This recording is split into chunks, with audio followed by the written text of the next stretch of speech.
Hello, my beautiful Hershey Kisses. SheilaTruelove here with you with my mom's dress.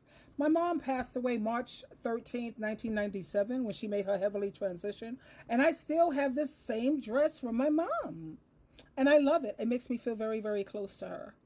Right now, we're going to talk about how you have so many millennials and so many people who are really, really getting fed up when it comes to the immigrants that are being allowed in the country.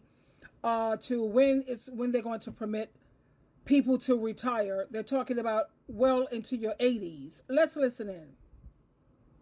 About the motherfuckers that was born and fucking raised here. Y'all raised the fucking rent so fucking high. Can't afford to live here. But y'all gonna bring some other motherfuckers here? That doesn't fucking add up. It doesn't make no fucking sense. None. I'm fucking homeless. I work a full-time job, 40 hours, and can't pay to live here. How the fuck are y'all gonna bring somebody else here? Don't make no fucking sense. None. Right. Y'all don't give a fuck about the motherfuckers that was born and fucking raised here. Y'all raised the fucking... We can most certainly understand his anger, even though he needs to come up with some more vocabulary words, But I understand where he's coming from. You're taking care of other people from other countries. That's equivalent to a man taking care of someone else's children instead of taking care of his own. Let's listen in also to the retirement age that they're thinking about.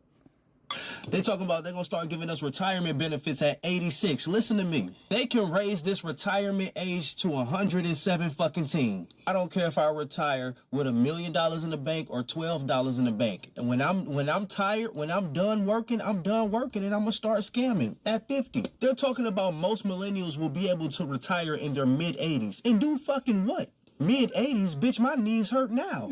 You must be talking about the Florida temperature in March, mid 80s, cause ain't no fucking way. Y'all keep playing with us millennials, bro. Huh? Y'all been fucking us ever since we came into this shit. Y'all done raised the price of food, raised the price of gas, raised the price of retirement, and ain't thought about raising our pay.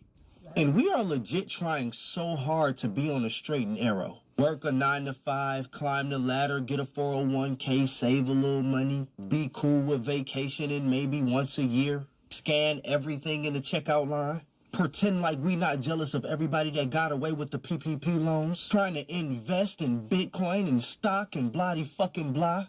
Also, you can let us know that we will be 15 years from 100 years old by the time we can enjoy retirement. Wow. Let me tell you something.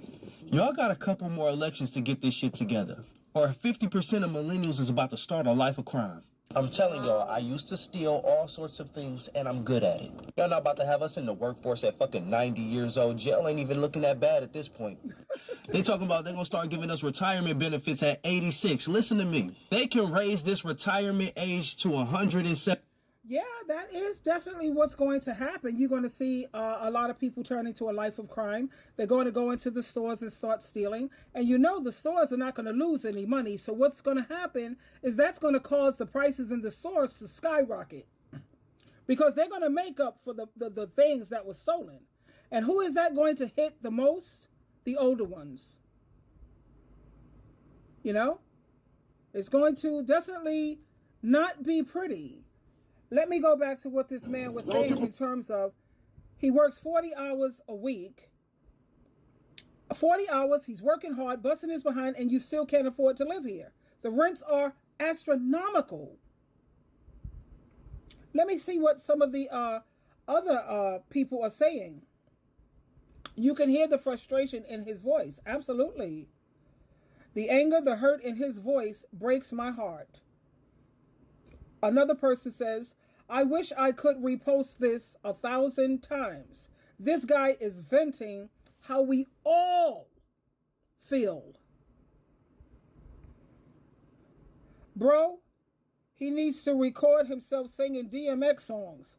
His voice would sound similar like DMX. I don't know what that's all about, but okay. And another person says, you are speaking for all of us. How does any of this make sense? And send all of our money overseas? I feel you, man. We all are just barely making it. Oh my God. Another person says, I'm just one paycheck from being homeless. I feel your pain, sir. And now let me see about the millennials. Saying that they want you to retire when you're in your 80s? Another person says here, August, he says, I calculated I've been working for 23 years without a break. I'm only 40, so I'm done when I say I'm done. I don't care what the retirement age is. People are really getting fed up. The government's going to have to declare martial law if they think us millennials are going to be retiring at 80. This is what, you know what I have to say about all of this. This is why it's so important to stay prayed up, because the government, when they're running for office, this is the way I see it. When they are running for office, they don't really care about the people. They care about their friends, their family, people who can help them make a come up. They don't really care about the people. So it's up to the people to do something about it. Impeachment, whatever, but personally me, I put my trust in Jehovah God and Jesus Christ, because I know that they're going to do what's best for me. I stay prayed up, so I don't really suffer with a lot of this anxiety and the worration that you see so many people going through, because I'm smart enough to know that as long as I put my trust and my hope and my faith in Jehovah God and Jesus Christ, I'm going to always be okay. I remember when my roommate got married, and now I needed a roommate. But Jehovah and Jesus Christ, they made a way where I don't even need a roommate anymore. I still want a roommate because it's always nice to have someone to share your life with. I'm looking for a roommate, a decent woman who lives a Christian lifestyle like me, and the money that they pay me, I just bank it. I make enough money from just one job to pay all my bills. And from the other two jobs, I save that. Because this day and age, you never know what's going to happen. So just stay prayed up. What other solution do you have? And I also am a firm believer that for every problem, there is a solution. For every problem, there is a solution. And my solution is putting my trust in Jehovah and Jesus Christ. Because if this government had their way, they would make you pay for air. They would have you paying for oxygen, honey. And if you can't afford it, oh well. That sounds like a personal problem. But that's the type of world that we're living in. And you have people who are atheists, agnostic, don't put their trust in God or Christ. I don't know what to tell you. I could just say good luck.